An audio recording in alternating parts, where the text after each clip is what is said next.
Hey guys, Max Calandrillo. I'm here with Fighting Yo. We have a lot to talk about. We're extremely Going excited to talk about on. the news in the sport, get some collaboration going, and discuss the events we have going on. So thank you so much for tuning in. I'm looking forward to it. Brian, CEO Well, of Fighting Yo, how are you doing? welcome back, fight fans. What's going on? What a crazy weekend we just had. I was at the DBX event, and all sorts of things happening in the fight world. We just want to talk about. And any of you fight fans, if you guys are listening, watching, you can always put a comment or DM me if you want to hop on one of these and give your take. Or any hater that wants to, uh, just say something about their favorite fighter or not favorite fighter. Yeah, man, definitely. We've had some great fights this week as well, some great fights next week. A lot of interesting news coming around the sport of MMA, of boxing, and I'm really excited, man. We're in a great spot right now. Combat is just picking up each week after each week, so I'm extremely excited to see how things play out throughout this summer. Yeah, we're just getting started, man. The heat is on here in Miami, and in the fight world, man. We got International Fight Week coming up, and I feel like right now the events are just like there's a bunch of events getting lined up for this season.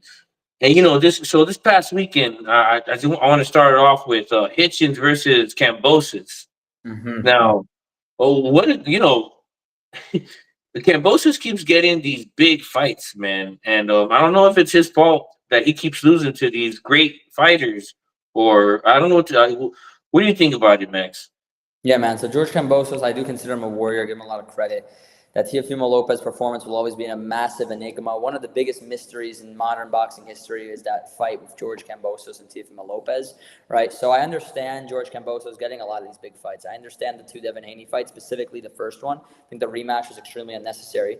When he took on Lomachenko, I mean, on paper, all this guy did was lose to Devin after getting a massive win against Teofimo. So I understood why they made the Lomachenko fight for that vacant title, right? But after that, he really didn't do anything to accomplish or really earn a reason to get another big fight. When he took on Richardson Hitchins, I mean, once again, I will be honest, we saw once again that there were levels to this, right? George, in all of his defeats, has been completely dominated and outclassed. He's a warrior. He shows a lot of heart. He comes to fight every time, and he gives a great effort, and he does come prepared. But skills pay the bills, and we've seen in the sport that there are levels to this game. And Richardson Hitchins, as I expected to, showed those levels and looked very impressive in victory. I feel like I learned that every time I see Cambosos lose. Mm-hmm. You Yeah, know, for sure. I mean, um, he's a guy who really relies off of his will and grit and determination. I never felt that there was anything George Kambosos did in particular that was extremely impressive. I felt what got him the wins was how hard he would fight and how deep he would dig. But when it came to natural ability, I always felt that he wasn't on the same tier as the guys like the Lomas, the Tanks, the Shakors, the Devons, and now even recently the Richardson Hitchins of the world. But I give him a lot of props. I don't really know where he's going to go from here after this defeat, but I do give him credit for always coming to fight. yeah, yeah, man. And so he got TKO'd in the eighth round. And if you really look at these stats, it's really crazy. Hitchens, 205 punches out of 398. That's 52% landing for Hitchens, man. Mm. And I'm looking at Cambosis. Can you believe it? 15% landed.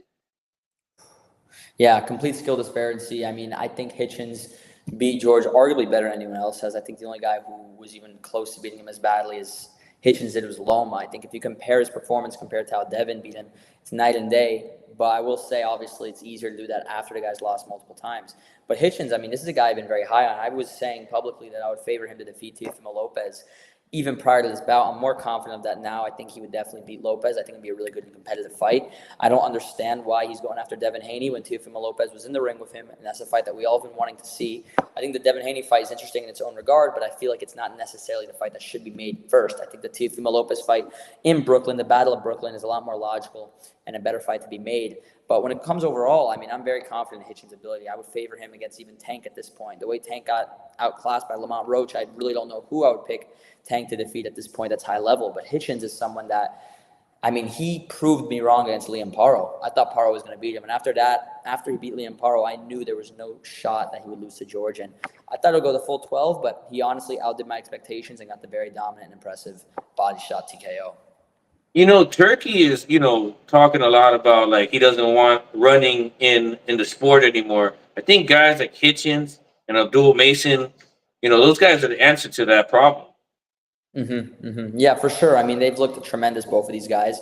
And add Keyshawn Davis as well. Unfortunately, the Keyshawn Davis situation, I made a tweet saying that I felt that Keyshawn Davis would be pound for pound number one at some point, and really that aged horrendously because he really let me down the last couple of weeks. And it's a shame because I think he has all the talent in the world. But when you look at Richardson Hitchins, I mean, he's looked tremendous. Abdullah Mason's taken everyone they put in front of him out. So the sport has a lot of interesting young up-and-comers, and even with Hitchins being past the prospect contender level, he's still very young and still has a very bright future. And I'm genuinely excited to see how he performs. As I mentioned before, I thought he would lose to Liam Paro. I knew that would be a very tough fight on paper, but beating Liam Paro is no slept on feat. I mean, this is a guy that just came off of a victory against Montana Love and Subriel Matias, and he was able to show that he was a level above Liam Paro as well. So Hitchins is definitely a guy I'm interested in. I think him versus Teofimo Lopez would be a very interesting fight. Him versus Devin would be interesting as well, but I want the Lopez fight first. I just think it makes more sense. Well, hey, and Lopez is on fire right now after that last match. Although you never know which Teofimo you're gonna get, right? I agree with that. And it's funny because Teofimo Lopez, even though he hasn't looked as good in his last few bouts as he did earlier in his career, right now he is the most marketable and most famous he's been in his entire career. I mean, I think Teofimo Lopez, he's on the brink of superstardom. He's on the brink of being the face or one of the faces of the sport because this guy has so many eyeballs on him all the time. I mean, this guy brings so much attention to the sport, and he's so naturally good at the role that he portrays. Now, I'm not going to sit here and ask if that role is natural or if he's putting on an act, but the fact that he performs the role so well and so effortlessly, while also getting victories on top of that, right? Beating Arnold Barboza, that's a good, respectable win. A lot of people, I know the betting odds may not have said this, but a lot of people thought Barboza was going to beat him. I wasn't one of them. I knew Teofimo would get the job done. But Teofimo Lopez, this is a guy who's been rising in superstardom, so I give him a lot of credit for that. And I think him versus Hitchins would be huge for the sport, and I think the winner of that fight can really break out. Yeah, man. And so also, man, hey, happy retirement to Loma. You know, he was part of that whole equation up until now. I was Yeah, really hoping definitely. to get one more, but hey, I'm sometimes gonna you miss gotta that call guy. it. I'm definitely gonna miss Vasily Lomachenko. He was one of my favorites. He was definitely someone I had a lot of respect for as a man, as a fighter. He always carried himself with honor. I felt like Vasily Lomachenko. It is a bit of a shame he retired because I do think he had a lot left in him, and I also think he was kind of screwed over of true superstardom as a Hall of Famer type fighter. I still think he deserves to be in the Hall of Fame, but if he got that Devin Haney victory and actually became undisputed, which I know he was gunning for so many years, it really breaks my heart that he didn't get that nod. And I am a fan of Devin, but objectively, it's heartbreaking that Loma never on paper was undisputed. He was one belt away. Then he fought Oh Teofimo. my God, so close. So close. They changed the situation with the WBC title. So even if he beat Teofimo Lopez, he wouldn't have been undisputed. But either way, Vasily Lomachenko, first ballot Hall of Famer. I don't care what anyone says. People look at his record. He's 18-3, 12 knockouts. But this guy has been fighting for a world title since his second professional bout. So if you look at his record, right, he's basically 17-3 in big level fights, right? This guy's resume for only 21 fights has fought so much elite competition. I give him a lot of props for it. I'm generally going to miss him. I still would have picked him to beat a lot of these guys. I don't know for sure how I would have fared against all of them, but I would have picked him to beat a lot of them. Yeah, man.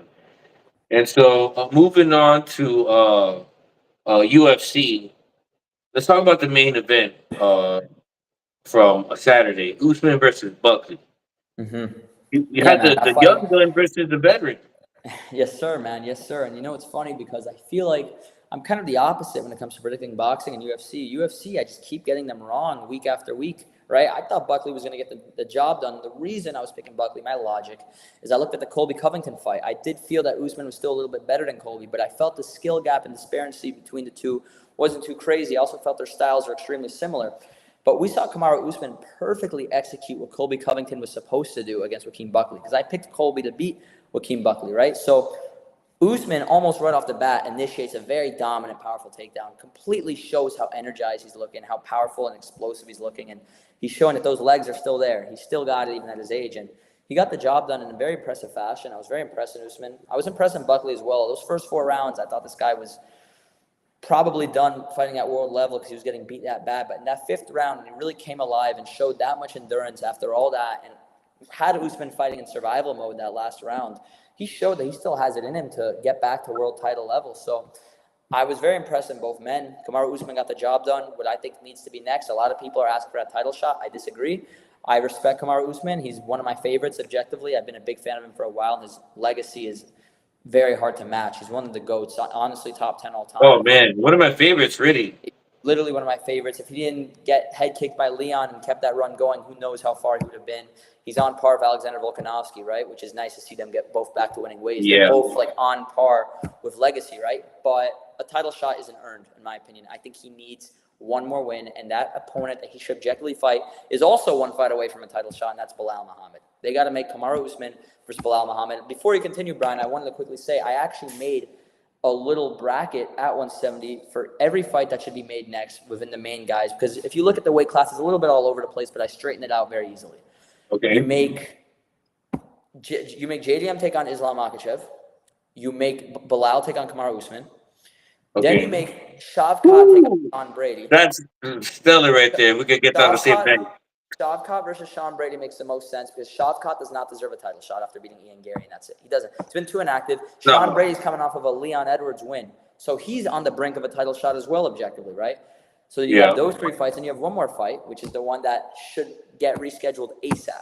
Joaquin Buckley versus Ian Gary, the Buck versus the Cuck, right? Those are four great fights I just made for 170. I don't want to see Kamaru Usman versus JDM and Shavkat taking on Usman and them all. No, I made the perfect bracket. Shavkat versus Brady, Usman versus Belal, Islam versus JDM, and Buckley taking on Ian Gary. That makes the most sense, and if the UFC does their job and enforces those bouts, the weight division will be in a very nice rotation, right? Because then after that, you will have the winner of Belal Usman take on the winner of DDP versus Islam, and that's a title fight. And then you have the winner of Buckley versus Ian Gary take on the winner of Shavkat Brady. The winner of that fight gets a title shot. That's straight fire. Somebody tag Dana White or Hunter in the comments because that will any of those fights is a 5-star fight. Any of those fights can headline card. Big events or pay-per-view. I think what they should do objectively is they make Islam take on JDM because that's basically what they're doing. There's no way they don't do that. That has to be next because if not, they would have had Islam take on Taporio. So they have Islam take on JDM. Co-main event, what they could do is they could put Shavkat versus Brady as the co-main event. Don't have the winners face off, but build up a future little thing there. Then you make a separate card that has Belal and Usman and what was the one fight I'm missing? Belal and Usman and Ian Gary and Joaquin Buckley, right? You have all these guys kind of fight around the same time period of each other, and I think it's very simple and clear-cut the way this division should go. Honestly, the winner of Usman Belal definitely deserves a title shot because Buckley had so much momentum. This guy just beat Colby. So beating Buckley is a really good win. And Belal, this guy was a champion. He lost one fight in a great fight. Now, what makes the most sense is he deserves not a title shot. Belal should not get a title shot next. But if they have justice, and I'm not even the biggest Belal fan, let Belal fight one more time for a title shot. The winner of Belal versus Kamaru Usman, if that fight gets made, 100% deserves a title shot over anyone else that isn't named Islam Makhachev. Oh my God. Well, what would you predict in a fight between Usman and Belal? Belal, that's a great fight, man. Those Very takedowns, the tough. strain. I think I would favor Kamaru Usman to defeat Belal Muhammad. I think Kamaru I would. Usman I think stylistically, and I'll explain why. Because Belal, I do think he is proven to be a solid stand-up fighter. You can argue he's better than Usman on the feet. But if we see Belal take on someone on the ground who's as good of a wrestler as Kamaru Usman, I mean, keep in mind, Kamaru Usman was keeping up. He almost got the dub against Hamza. This guy is legit even now. I think Kamaru Usman, with his momentum and his head back the way it should be, because Leon Edwards, he should have never won either of those fights, specifically the rematch. I think in a normal world, Usman would dominate him to a wide decision. But after that head kick, he didn't recover mentally for a while. That's why he took such a long layoff after that Leon Edwards fight, and that's why he looked so good against Hamza when he got back into his groove. I think Kamaru Usman would defeat him, and I think Kamaru Usman will get a title bout, and I'm not sure who I'm favoring between JDM and Islam. I think that's very tough, but I will say this, Islam versus Kamaru Usman would be an amazing fight, and I'll tell you why. Because we all wanted to see Kamaru Usman take on Khabib back in the day. This is the closest we'll get to seeing that fight, and I understand I have an echo, Rudy. I'm in the office right now. That's the closest that we have to getting that fight, and I think Islam versus Kamaru Usman, if these guys win their fights, would be such a treat to the fans just because it's the closest thing, an actual alternative to Khabib versus Kamaru Usman. Yeah. And I mean that's something that we wanted for a long time. The fans have been, asking for something like that for a long time. You just set it up. You know, that's exactly how how maybe they have it planned like that. You never know. I Usman hope so just because Shavkat versus Sean Brady also makes a lot of sense. I love Shavkat, but he does not deserve a title shot. I think if he beats Sean Brady, let him wait for the winner. I don't know. I guess if he beats Sean Brady, he really should fight the winner of Buckley versus Gary and then get a title shot. Because we got to remember, like, Shavkat, the only reason he was going to get a title shot in the first place against Bilal is because no one at 170 had done anything at that point. Time has passed. Shavkat sat around and kind of let everyone do their own thing, and now Sean Brady has a win against Leon Edwards. Now Kamaru Usman has a win against Joaquin Buckley, right? Now JDM's a champ. Things have changed in the weight class. And due to that fact, objectively, Shavkat has to keep up with these guys, right? Beating Ian Gary, he beat Ian Gary and has done nothing since. Ian Gary's already gotten a win since that time, right? This guy needs to be active, and if he's not going to be active, he's not going to get the fights. And the reason he's not going to get the fights is he doesn't have the body of work yet. His body of work is decent, but it's not title shot worthy when you have guys like Kamaru Usman getting back and winning track. When you have guys like Bilal Muhammad, who was just a champion and lost a great fight. He didn't get destroyed by JDM. He lost a competitive decision, and he deserves, in my opinion, to only have one fight before another title shot. no man. Let's back up a little bit over here and go back to the fight. 4 out of 5 rounds, Usman takes down Buckley, keeps him down. He's him, but Buckley. Let's throw a little variable into your equation. Buckley learning how to wrestle. Does that change that a little bit? Yeah, man. So Buckley definitely has to work on that ground game. I give him props to an extent because he did a lot better as the fight went on the ground. And what I also give him a lot of credit for is he was able to take the punishment on the ground and take the pace of that ground game and still keep going in the fifth round. He wasn't spent. He was able to actually look really good after all that. What he needs to work on is that takedown defense. And I think something that he can really implement is learning how to counter off the ground, specifically of submission attempts. I think if he gets these submission attempts going, he can really earn that respect. If you look at a great example, and I know this in a way it isn't because the guy that I'm going to reference is known to have a great ground game, but I think if you look at John Silva versus Bryce Mitchell, if he can learn how to negate the takedowns the way John Silva did against Bryce Mitchell by submitting him, if he can at least learn a little bit of that, he'll be very tough to beat because I think Joaquin Buckley is arguably the best stand-up fighter in the weight class. I mean, objectively, you can make a strong case that no one on the feet is as dangerous as Joaquin Buckley. We saw in round 5, Usman was basically running to survive because he saw how dangerous he was and how explosive he was. Yeah, man. I'll like anybody that fights Buckley with Buckley now, upgrading his wrestling. That's a whole different story. But we're gonna touch on that whenever that happens. Next, uh, so I went to the Dirty Boxing event. This Chupacabra. Oh, we got Chupacabra TV in the building. Yo, what a dominant performance from Usman. He wasted energy doing dumb stuff like jumping so much. Yeah, I understand to some extent. I don't know who's he referencing wasted energy. He's talking about Usman or is he talking about Joaquin Buckley? I'm not sure right now. I'm not sure at all. Oh, by any chance, do you know where the beef was coming from with Usman and Buckley? They didn't touch gloves. It looked like there was a lot of animosity between them in those early rounds. Well, I don't know if I missed anything in the pressers. Buckley was talking a lot, and I think he was just trying to hype up the fight. Usman was fairly quiet, kind of like just head nod. It wasn't exactly Kobe versus Usman smoke, but it really motivated Usman as you can see. And he looked He was great, man. talking And about honestly, Buckley. it's so sweet to see these fighters who some would consider has-beens coming back and actually getting that momentum back to a point where they can either be a champion again or they're in the title picture again. So I'm a fan of seeing Usman get the victory, and I'm looking forward to seeing him hopefully fight Bilal Muhammad end of this year, early next year. Right. All right. Let's move on to our last subject. Dirty boxing this weekend over here in Miami. Uh, Bro, the events remind me sort of like of karate combat, and it's Yeah. go figure. It was like the same guy that kind of made the environment, the atmosphere. Adam Kovacs, same guy that made like the concept of karate combat, the same guy that made dirty boxing.